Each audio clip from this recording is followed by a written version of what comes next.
Welcome back, everyone. 8:42 on your Saturday morning. We are kicking off for the new year with a new monthly segment called Self-Care Saturday. We're so excited about this. And today's topic is dating with a blended family, which can both be a challenge or something great, kind of depending on how you approach it. So Angelica is here, a motivational speaker, legacy coach, and you're going to be joining us once a month for these segments, which we're very excited about. Me too, me too. Thank you so much for being here in the new year.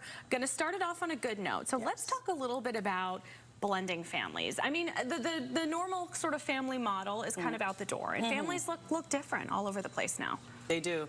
And when it comes to blended families, it's kind of interesting because they have their children, you have your children. At what point do we bring it together? And trust me, feelings continuously change. For us as adults, and imagine for kids. So when it comes to blended families, I've got a couple do's and don'ts concerning what you should do. Okay, so let's talk about what you should do. When should you consider kind of maybe introducing your kids to the person that you're dating's children, or maybe even your partner? Well, once you realize that this is someone you want to wake up every day next to, once you're feeling that kind of, ooh, then maybe we should start bringing that together. That said, don't rush. It's not something that has a time limit. It doesn't have to happen on your second date. It doesn't have to happen by your 16th date. It's getting time for everyone to get to know each other and date each person individually.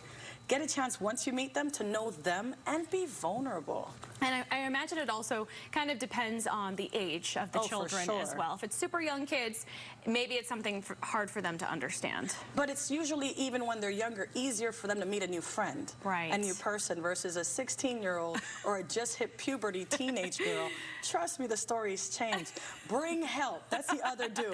Bring help in a therapist, a life coach, a psychologist. Goodness, bring in that third wheel to be neutral. Yeah, I was once a 16-year-old girl, and glad to have that you were too. Yeah, glad to have that phase of life over with, for sure. I'm sure parents are as well. So what would be a good way to start that conversation? Does it need to be a serious, hey, sit down on the couch, kids, we have something to talk about?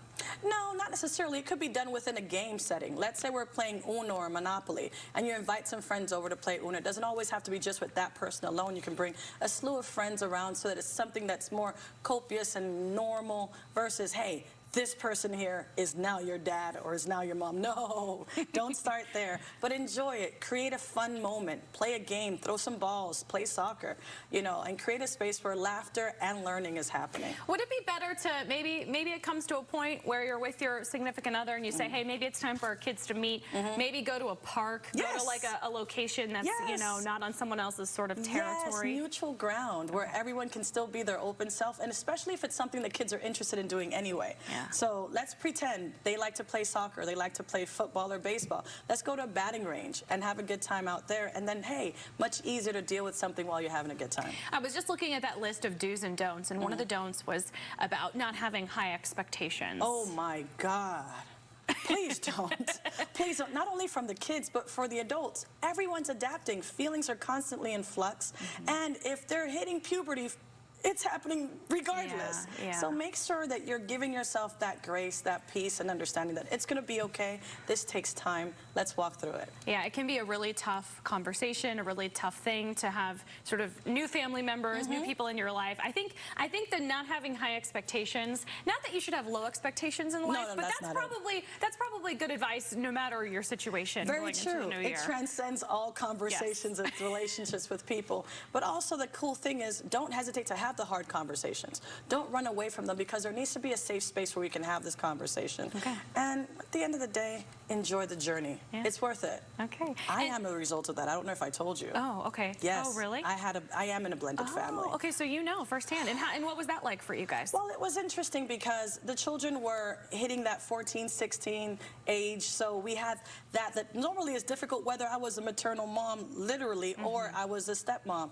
But what we learned is patience, grace, laughter, fun, therapy, group sessions, and allowing everybody to grow is okay. It's okay to learn. Okay, great. Well, thank you so much for joining us. We'll have you back again next month, and people can find you on Instagram too. Yes, Angelica Prescod. Find me. Come on in. I've got fun stuff to talk about. Angelica, thank you so much. Thank you. All right, I think we're going to head out to Stephen now.